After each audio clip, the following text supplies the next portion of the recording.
The makers of AI are making machines that they tell us, and the world's leading outside experts agree, have the power to end all life on Earth.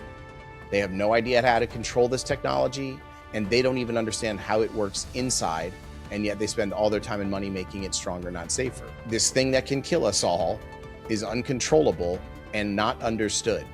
Why would we proceed? It makes absolutely no sense.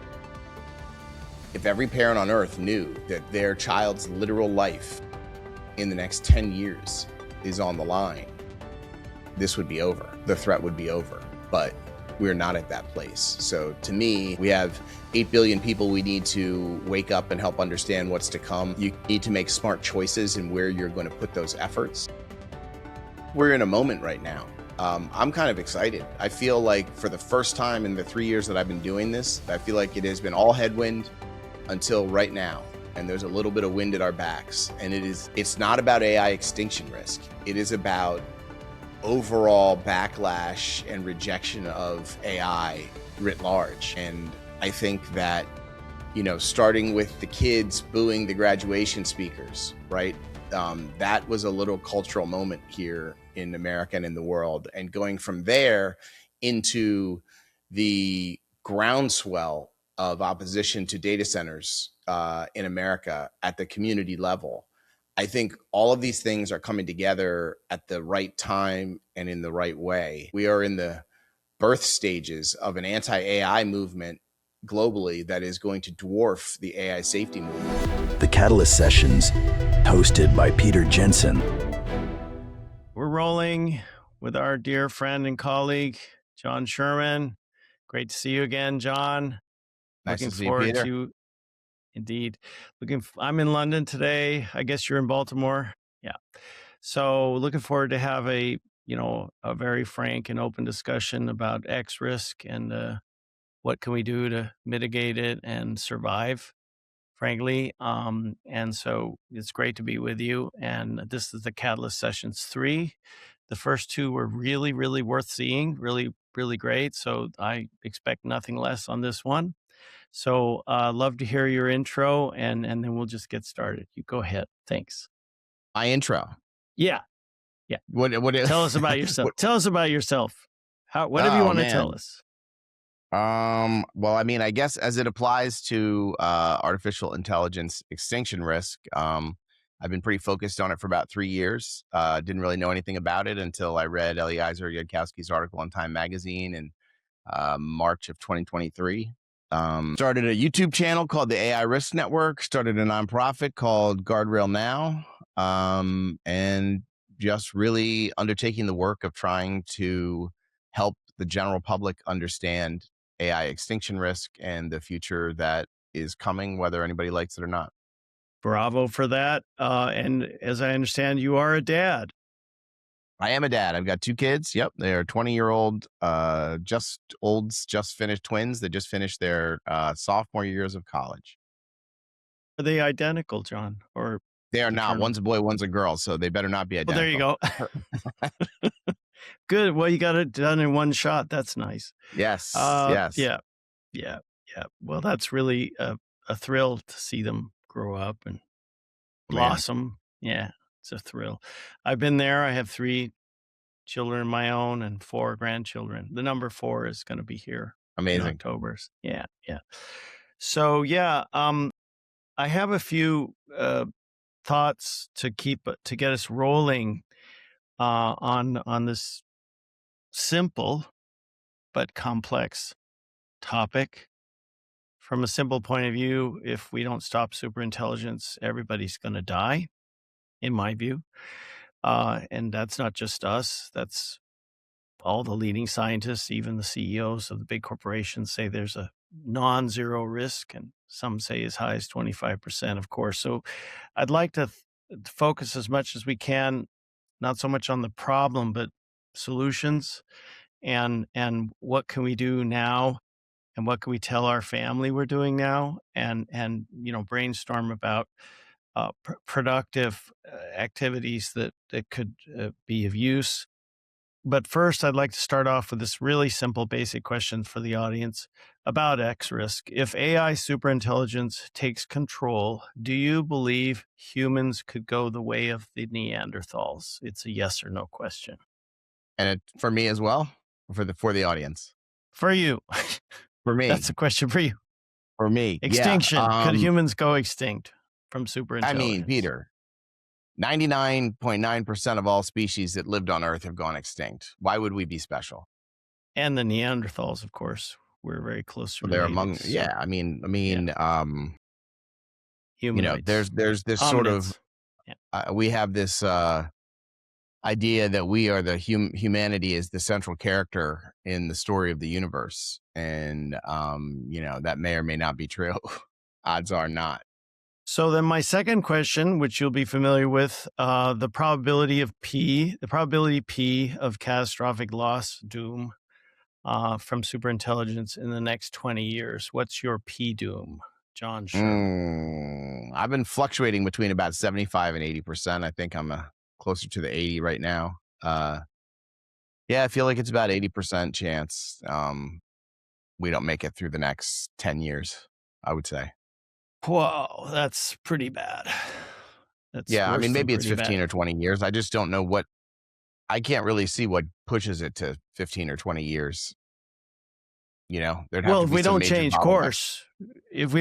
course, my humble P doom is 100% if we stay on the current course.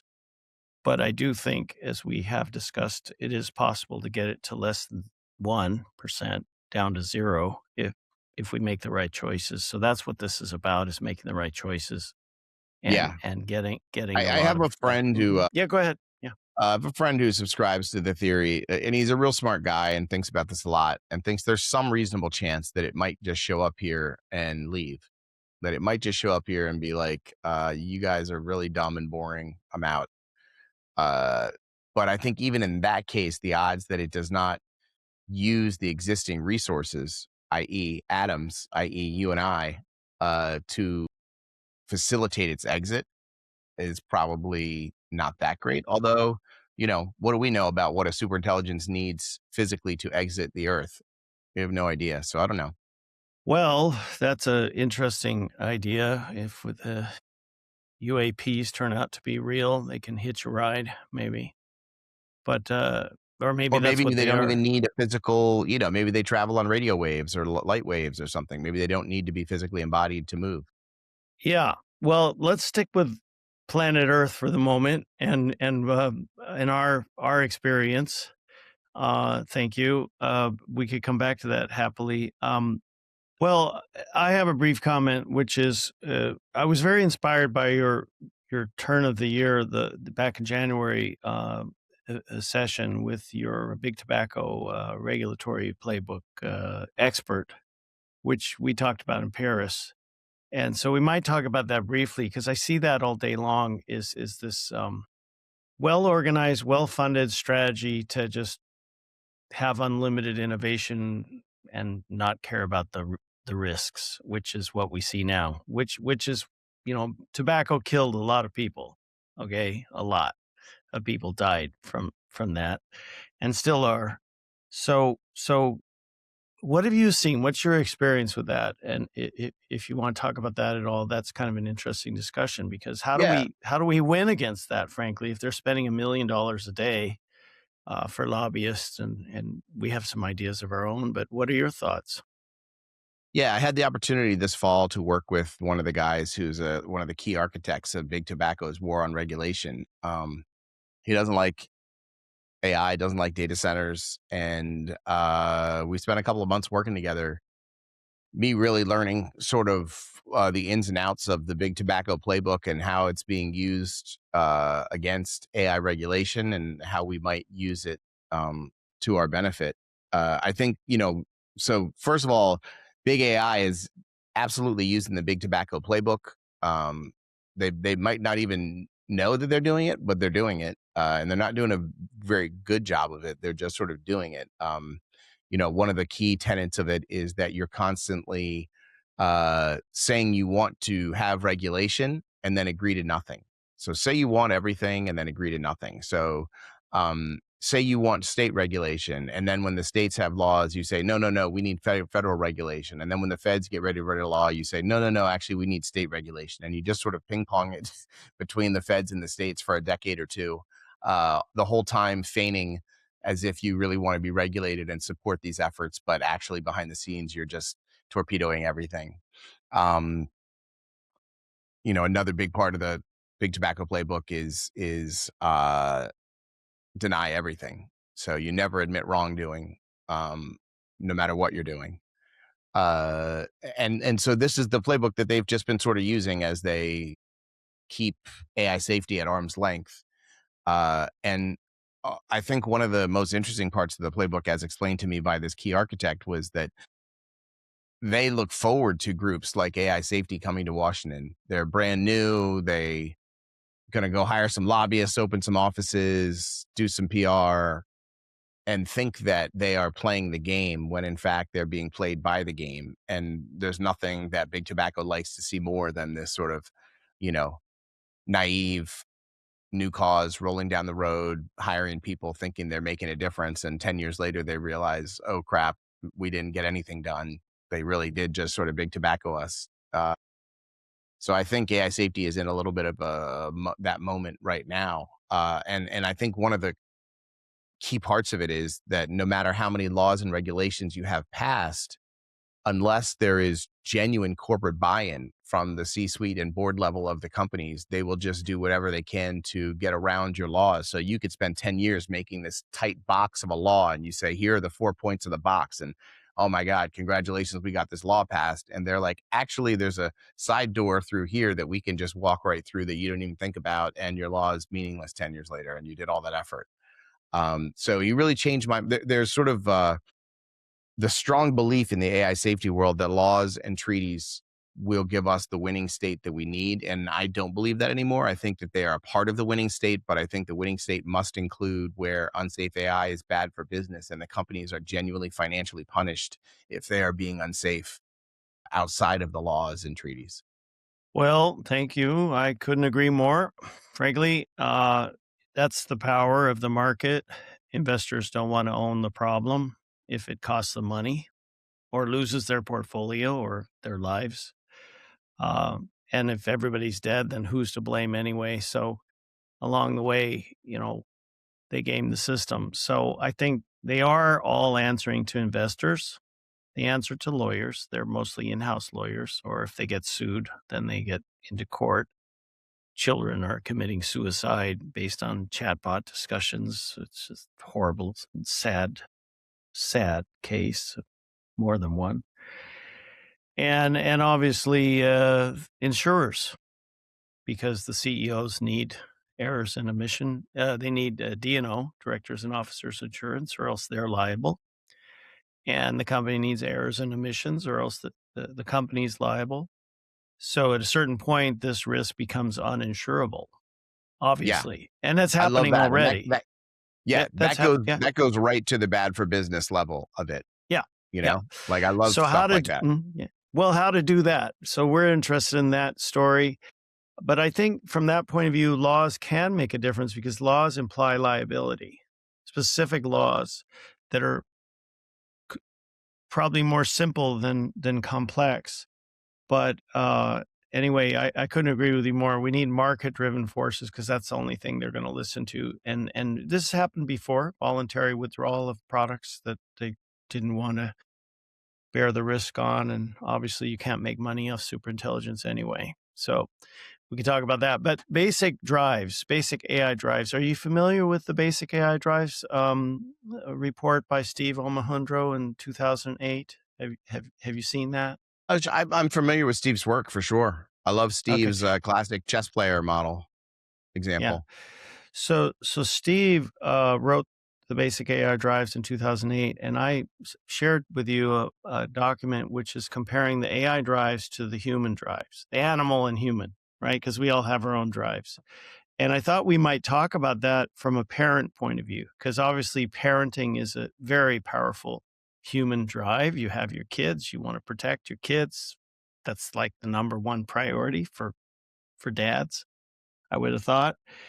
And then maybe we could talk about that, because that's where the passion comes. I mean, the human passion. We need passion, right? For, Yeah. hey, I didn't vote for this. Yeah. Yeah. This is not something I want for my family. Everybody needs to say that, because nobody wants it. So, what to do about that? So I could share with you this one little one pager here and now, and we could talk about that a little in a second. But first I'd love to hear, because I have my own perspective as a dad, but I'd love to hear yours, honestly, because I've heard it before. But is there anything you want to say about that? Because it's a very, very powerful and emotional and personal thing. But if you Yeah. want to talk about that, of course. Sure. I mean, I think, literally, like, the only reason I do this is for my kids. Like, if I didn't have kids and I thought the world was in the condition that it is, I might just go sit at the beach and count the sunsets and see how many we have left.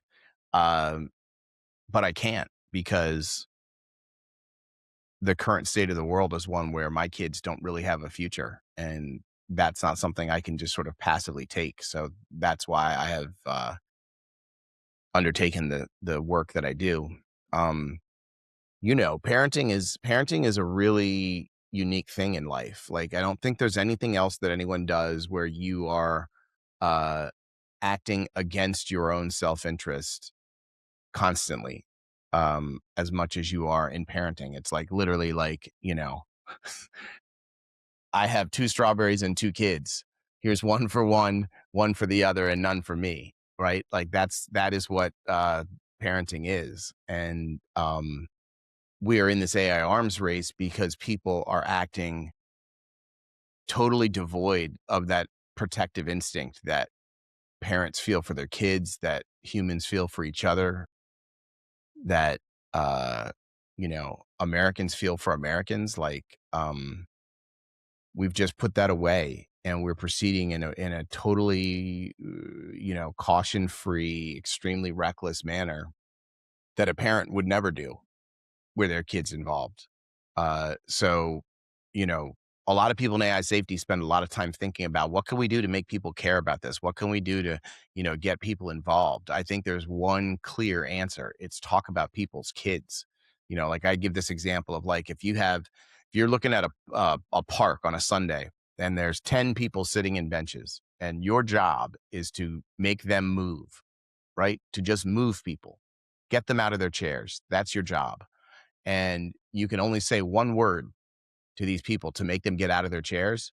If you say their child's name in their ear, they are going to be standing at attention. They're going to be looking around, fully engaged in what's happening. And so I think if every parent on earth knew that their child's literal life in the next 10 years is on the line, this would be over.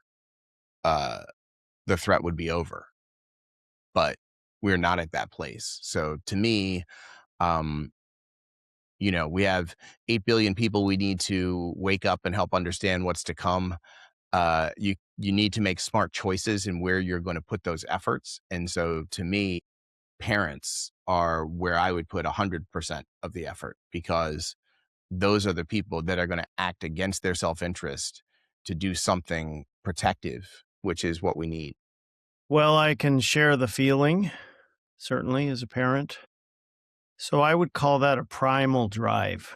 Obviously, it's biological, because if we didn't have that in us, all of us parents, humans wouldn't be around. Obviously, we have to take care of the next generation. And that's not only our job, but it's our passion, and it's our love, and it's our biology. It's our nature, right? So it's strange that some people who do have children, I think of Sam Altman. He has 2 children now. What's your excuse, Sam? Well, I have a bunker in Big Sur and a bunch of gold and some guns, and I'll go there if it's a problem. That's what he said 10 years ago-ish. Yeah. I'm not sure what he says now. I think every billionaire has a bunker. Okay. So you ain't going to be very fun. It ain't going to be a lot of fun living in that bunker. Well, Peter, Yeah, isn't and that's it just stupid. odd? isn't it odd how they tell us that they are going to bring us abundance, and yet they're literally building underground cathedrals to scarcity? But I mean, yeah, it's not odd. It's insane. Okay. It's just insane. But Or they okay. just don't But believe it. They don't, they're, we're going to bring you abundance, but oops, in case that doesn't work out, I'll be all right. So don't worry yeah, about me. right. So yeah, so this is not the direction I wanted to go on this call, but I just had to mention it because some of the people in the industry do have kids and some of them don't. And some of them don't care about the future of Well, humanity. I think you will. This is something I've heard from a lot of people. You spend more time in San Francisco, I think, than I do. But people who live there tell me they don't see a lot of kids. There's not a lot of playgrounds. It's just not something that people, the class of people in the Bay Area who are making these extremely grave decisions for all humans are not living what we would consider sort of a normal human life. Maybe a certain percent, but a lot of them do have families and kids. I've met some in the industry. I met a gentleman 2 years ago who was working at one of the biggest AI companies that is very specialized in GPU chips. I'm not going to name names, but I asked him his PDUM. I sat next to him, and he said and he has a little girl, 3 years old. Young dad. I said, "What's your Mm-hmm. PDUM?" He didn't hesitate. He knew what I was talking about. He said 70%. I said, "Really?" And he said, "Yeah, I mean, this technology goes to anybody who pays. There's no control." So that was his answer. And the guy is deep. They're all deep into the technology, and they go to work every day. And we wonder, how can you do that? And that's another discussion. But what can we do? That's what I want to know. Not what can they do. What can we do as a community, as dedicated fathers? And you've said some about it. Yeah. So Yeah. it's So an emotional discussion. Go ahead. Go ahead. Sure. I think we're in a moment right now. I'm kind of excited. I feel like for the first time in the 3 years that I've been doing this, I feel like it has been all headwind until right now. And there's a little bit of wind at our backs. And um, it's not about AI extinction risk. It is about overall backlash and rejection of AI writ large. And I think that, starting with the kids booing the graduation speakers, right? That was a little cultural moment here in America and in the world. And going from there into the groundswell of opposition to data centers in America at the community level. I think all of these things are coming together at the right time and in the right way. Um, and I think there is in the offing here, we are in the birth stages of an anti-AI movement globally that is going to dwarf the AI safety movement.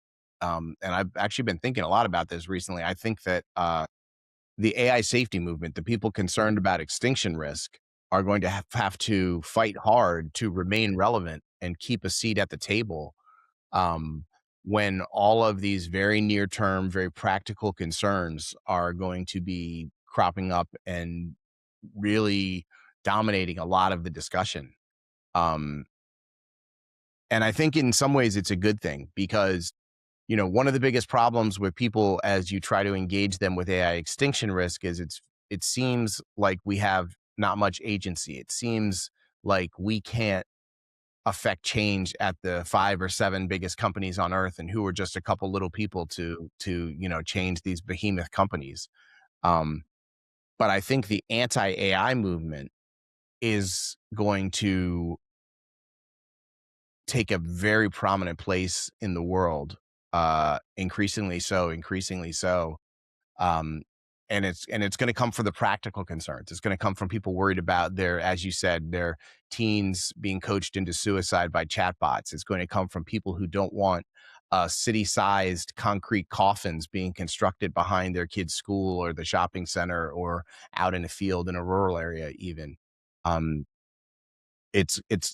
So it's going to come from all those things. And I think that AI safety, the people concerned about extinction risk are going to have to be really flexible and lose some of the rigidity that has defined the AI safety movement to date. This idea that these sort of key leaders and key organizations in safety are going to sit at this table, this board table, and control how this thing goes is just disconnected from reality. And I think that AI safety, people concerned about extinction, need to be of the mindset of making alliances and jumping on board people who have other concerns than theirs to create a broader big tent movement where we can get laws, treaties, and make AI that is unsafe unacceptable in the business community.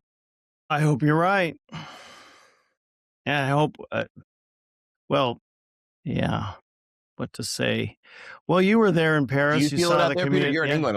Like, do you feel like that we're in a moment here? I feel a ground I feel like the ground is moving under our feet, and the world's, the world's been like, how do we feel about AI? How do we feel about AI? And there's like a boom coming. Yeah, sort of. Of course, the Mythos fiasco, and of course, the executive order that should have been signed last week didn't get signed, and so on. So it's still, there's no stopping yet the superintelligence march or race. So I worry that that's not going to do it. Well, let me throw this. Here's one for you. Yeah, go ahead. And I'll give you a pitch I got a new For Humanity podcast coming out on Saturday, interviewing a guy who is at really like the cables and racks level of data center build out.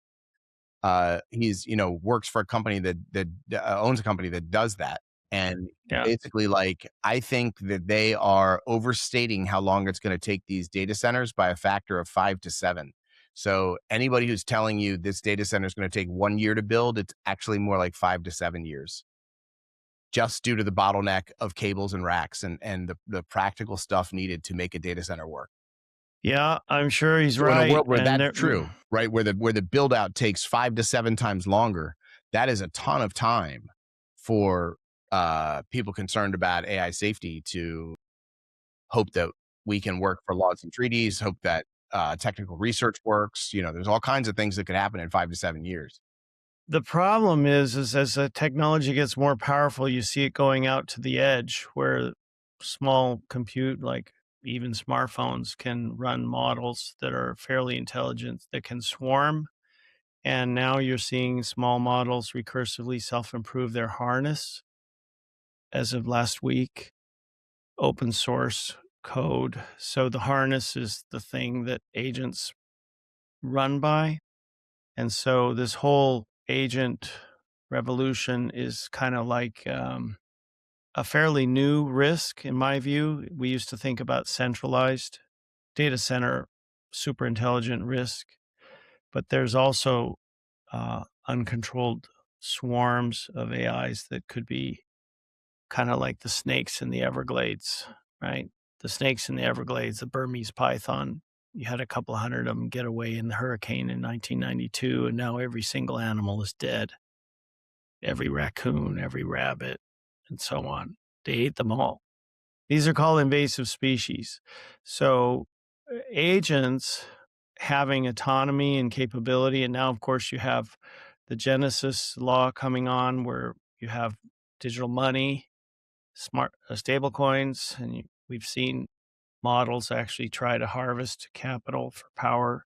It's Wild West. It's just not that data center slowdown is not going to save us, sadly. It would be good to slow down, but that's my comment. I think it's a lot more complex and worrisome on the rate we're on. That's my worry. Yeah, go ahead. Yeah. So I think there are 3 great things that come from data center opposition, and the third one is actually blocking data centers. The first 2 are much more important. So the first thing, right, is giving people a sense of agency and community in this fight. And so when someone reaches out to me and says, what can I do to get involved? I don't tell them, go join Pause AI anymore. I tell them, go find your local data center opposition group and join it. And when I've done that, I've had people go like that same week or within 2 weeks to an actual meeting where they go to the school, the church basement, wherever it is, and they're surrounded by 20, 40, 100, 200 of their neighbors. Do you know what a different experience that is than like go log onto a website, get on a Discord server and talk to a handful of people scattered across the world who believe what you do? To be in a physical space with your community members who feel the same as you do and are taking action to achieve a specific real world goal, like that is a totally different type of engagement. So the data center fight gives people a sense of agency, and it allows us to put some wins on the board. Like we are blocking these things. And when a data center gets blocked, that is a tangible win.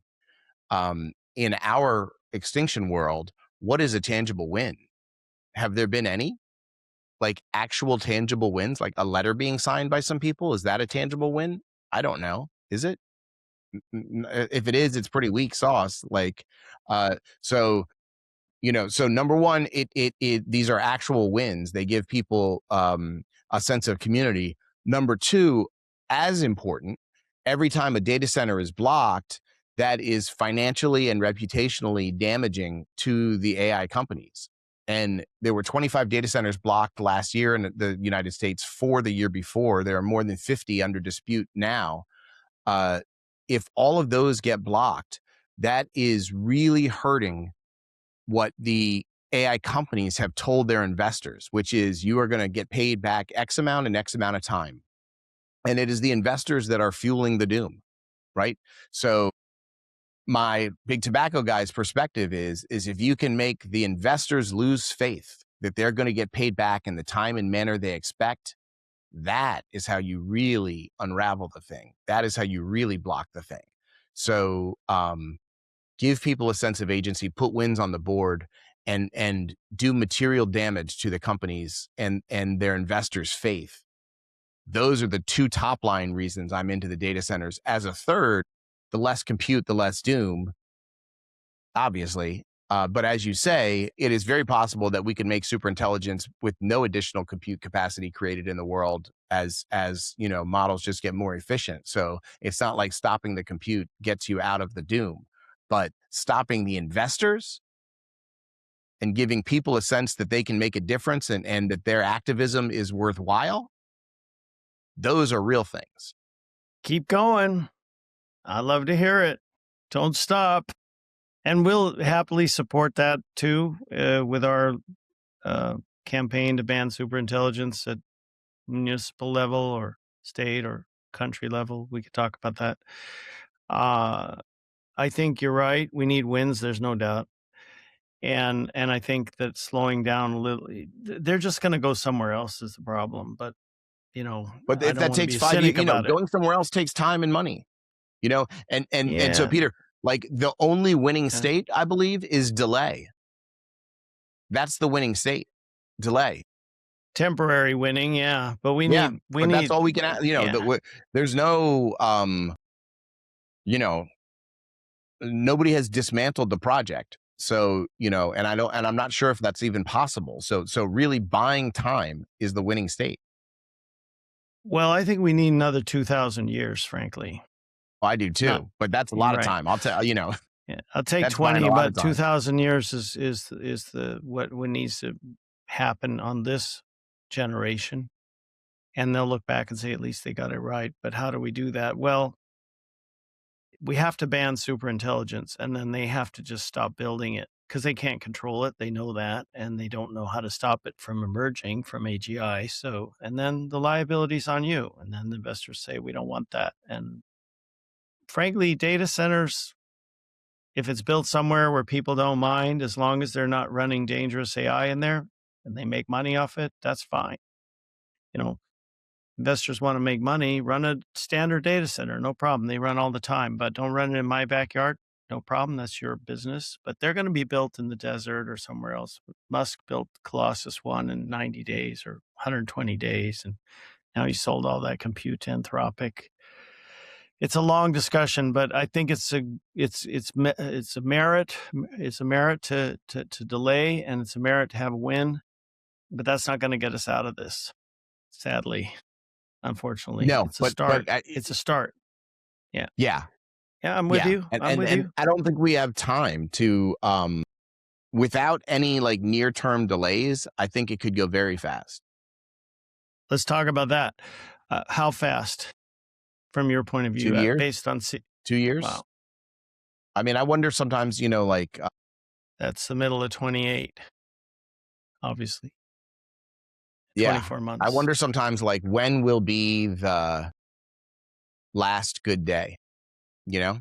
I think we have a big turn coming in the world and as long as it's not today, we get to fight on for another day, right? And Don't go quietly into the night.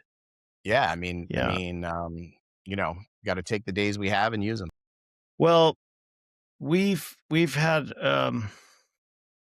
let me give you a quick update, if I may, since we met 2 years ago on some Yeah. of the things we've been working on. I'd love to hear your thoughts, because we believe that if the technology is contained and controlled, and we stay in control, then we can have all the benefits without the risk, as long as we maintain containment and control, just like nuclear power. Um, that is possible as an engineering task, whether it takes a year or 10 or 20, it's possible. It takes time and money. Right now, there's no money going into that because they don't have to. But if they had to, then they would, and they would slow down, because they're not going to make any money off superintelligence anyway. So I think containment and control from a technical point of view is a good front to fight on as well, which I dare say the safe AI community AI safety community doesn't understand at all. They frankly don't understand technology the way the industry does. They understand the risks. I see precious few solutions. I'd like to see more. So that's just a comment. But if Sure. we, I mean, what would we? Go ahead. Go ahead. Go ahead. I was going to say, will you what is your opinion of the school of thought, like the Roman Yampolsky school of thought, where containment and control is simply impossible over medium to long time horizon? Well, the perpetual safety machine statement by Roman is valid, no doubt about that. There's no such thing as perpetual motion. But engineering wise, you can build a bridge, and there are Roman bridges that have stood for 2,000 years. Okay, aqueducts and so on. You can build a bridge that stands a long time. Okay, what happens in 100 or 200 or 2,000 years? That's not my business. What happens in 20 is on my watch. So my hypothesis is, let's start with banning superintelligence unless provably safe. Go ahead, make a ton of money off AI, narrow AI, tool AI, all these AI solutions, full self-driving, anything that is safe, fantastic. But just don't do something that's going to kill us all, because you can't make any money anyway. We need to get that message out there. I'm sure Roman is right. There's no such thing as a perpetual safety machine. But if you expand beyond the 20-year horizon, if AI was on our side, my God, what a wonderful thing that would be, right? So how to do that? Well, that's a combination of containment and control and reward. So if you have containment and control and it misbehaves, okay, we're going to replace you with a well-behaving AI. So that's called mutualistic symbiosis, where the humans are independent. Humans are independent, the machines are not.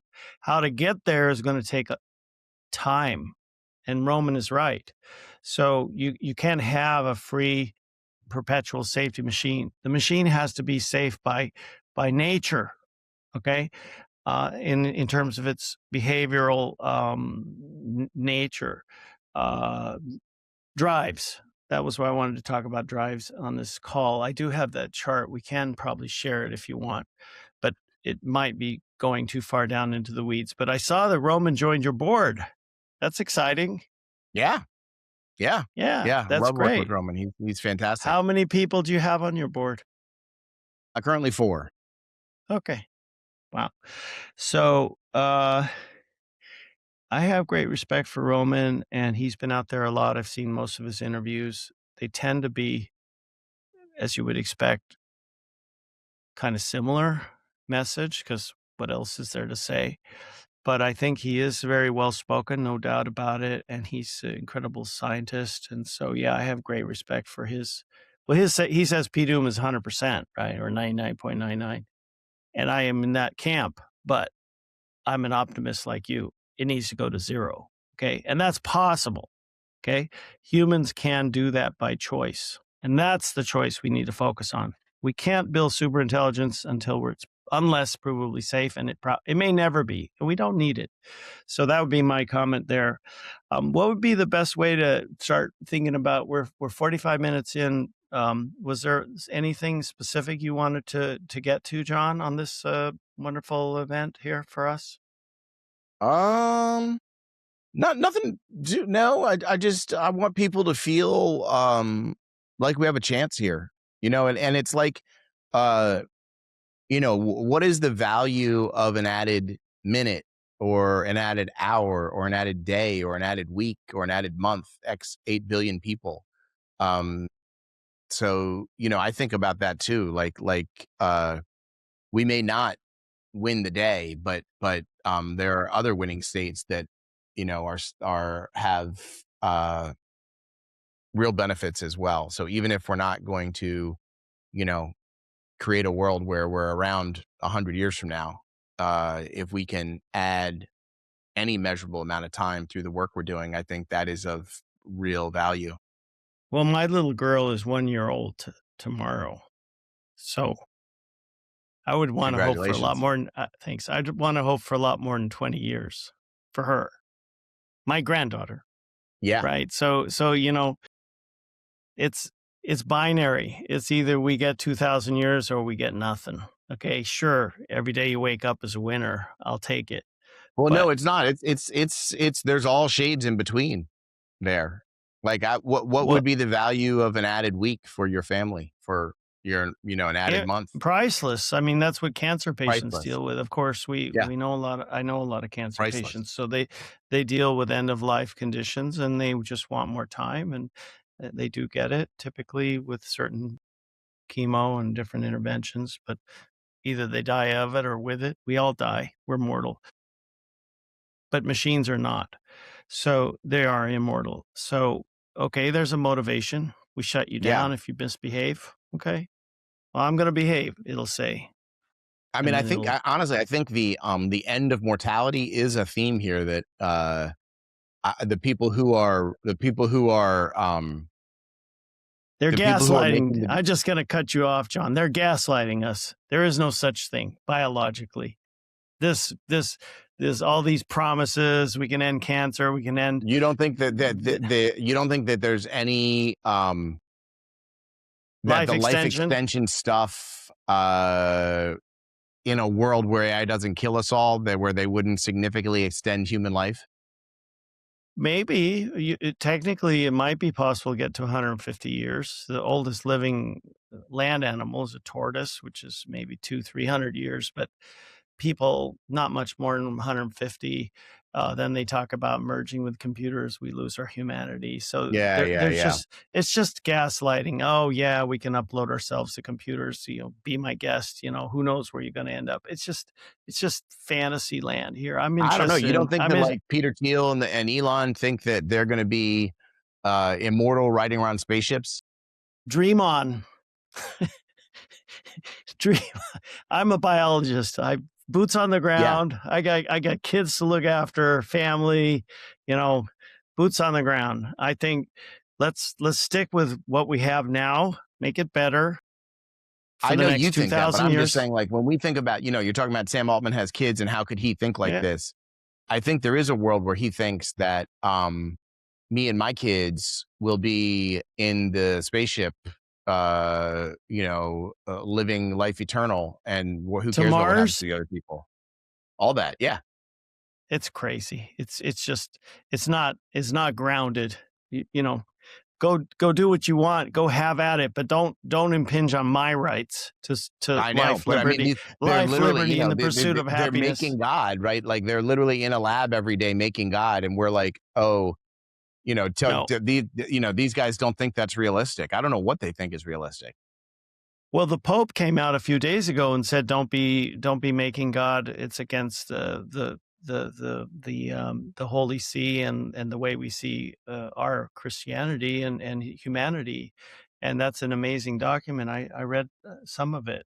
There's some nice definitions in there about AI, but and Anthropic was Chris Olah was there with his shirt and tie, and but bless Pope Leo, and I think maybe religion is okay. I did this statistic. I looked it up. How many people in America are religious? To some extent, it's about 83%, according to Grok. Wow. Okay, so 83% of all people in America believe in God of some divinity. I'm squarely in the 17. Right. But then you ask how many people understand and believe in the fact of Darwinian evolution, and that's about 30%. Right. So, I mean, that's the way we got here. Right. So 30% of people in America just don't get that. And if you talk about biology, a new apex species to compete with, we don't have any way to compete. So it's game over for us. And Dave Rollo, who's an amazing biologist, has put it forth better than I. But we're dealing with a fairly uneducated public that doesn't really understand. Like you said, 99.9% of all species are gone. We're not special. We could be gone too if we get out competed. It's called competitive exclusion. Two apex species can't occupy the same niche. So that's just basic biology and natural selection. So it ain't hard to understand the risk. So people say, "Oh, I don't understand it." I did a little 90-second video you saw 2 years ago. Even a child can understand it. Yeah. It's not hard. People do get this. People get this. Yeah. Well, then let's get on with fixing this problem. First, you got to stop building the damn thing and then have all the benefits. Loved it. Invest in tool AI, invest in narrow AI, invest in general AI that doesn't have really autonomy. I think that's something that people don't talk about enough is the fundamental choice at the outset of this AI race, right? They literally would have cured cancer by now. If they had spent all the time, money, and effort that they're spending to build artificial general intelligence on simply curing cancer or modeling climate change or, ending world hunger, attacking poverty, any one of these practical human challenges, they could have made major headway in, but instead they decided to make a magic wand that does all things, as opposed to tackling narrow, specific problems. And as you and I know, giving a magic wand to anybody to play within their garage is probably going to be really dangerous. Doesn't end well. But there is progress happening in that area, happily, not fast enough, but there is some interesting developments. They had a spin out of Google DeepMind from their AlphaFold technology, which is very useful for modeling cancer treatments. I'm not here to pitch their business, so I won't mention names. But there is a lot of activity there at a high level, but not a couple of billion, not $1 trillion, right? So it's for every $2,000 that goes into capability in data centers, there's maybe $1 going into safety. That just doesn't add up. So that's what we need to focus on. I don't think the safety community is well enough united. I think they're like a bunch of cats running around, just 100%, like herding cats. It's like, what? I mean, yeah, but they better realize there's some lions and tigers coming in the forest. Like the little house cats are going to get pushed out of the way. I'm serious. The anti-AI movement is going to dwarf the AI safety movement if it doesn't already. The growth around anti-AI about protecting kids and communities and jobs is going to dwarf the extinction risk concerned community. And the extinction risk concerned community is going to have to fight and make alliances to stay relevant. I don't really see that many people focused on X risk anymore. Myself, I don't see that much. I see a lot of what you just said, but I don't see that much. There's this right, because there's the people care about what they can see. You know, it would be like trying to get people in COVID to put on masks if there were not bodies piled up out front of the hospitals and there was nothing on the news about it. Be like, here's a mask, put it on. Why? Well, there's this theoretical risk. It's like, no, there's actually, look at the news. In New York, they have so many bodies that they can't put them in the hospital. They're making graves in the back of the hospital. People were like, oh shit, I should probably put on a mask. It was horrifying. Period. We have Ebola now in Africa. Now we have 3 minutes left before your next meeting, John. Just to start thinking about elegant ending here.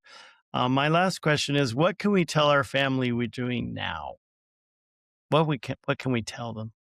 So, I mean, I think there's two really important things. We need to help everybody understand what is coming, right?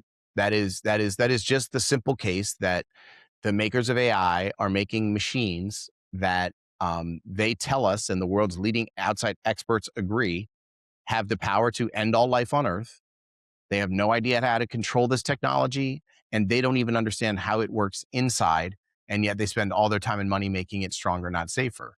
So this thing that can kill us all is uncontrollable and not understood. Why would we proceed?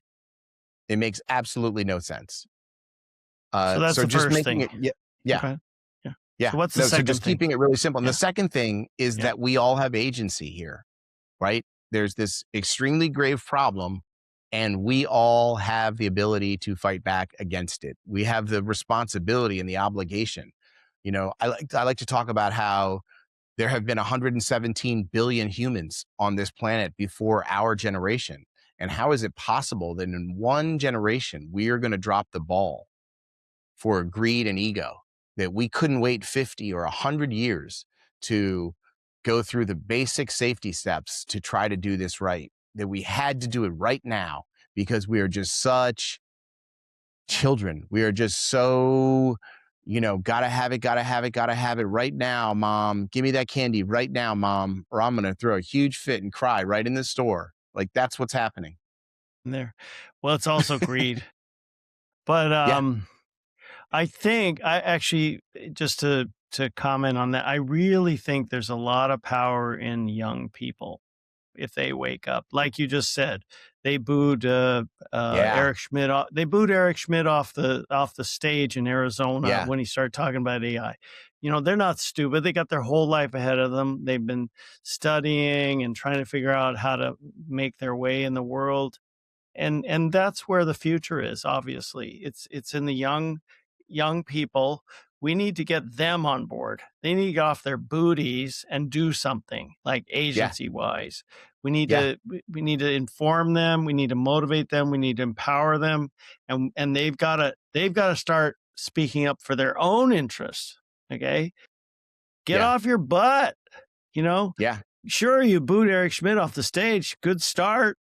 But what about, more? We want more. We want, they have amazing capabilities of communicating and engaging with social media. I don't see that yet. Why don't we see that? Yeah. How can we get that? How can we get that? That's my question. So maybe we can have a follow-up offline discussion. I have some ideas about that. I think we're at the top of the hour here. Thank you again, John. It's wonderful to have you.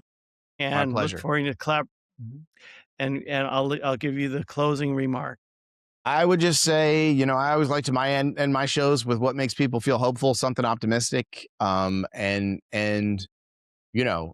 We have right now, we have today, we have this week, we have this month. Let's use it. The wind is at our back for the first time. The world is waking up to the downsides of this AI future that has been promised to us. And we're in a moment right now where the young people are waking up.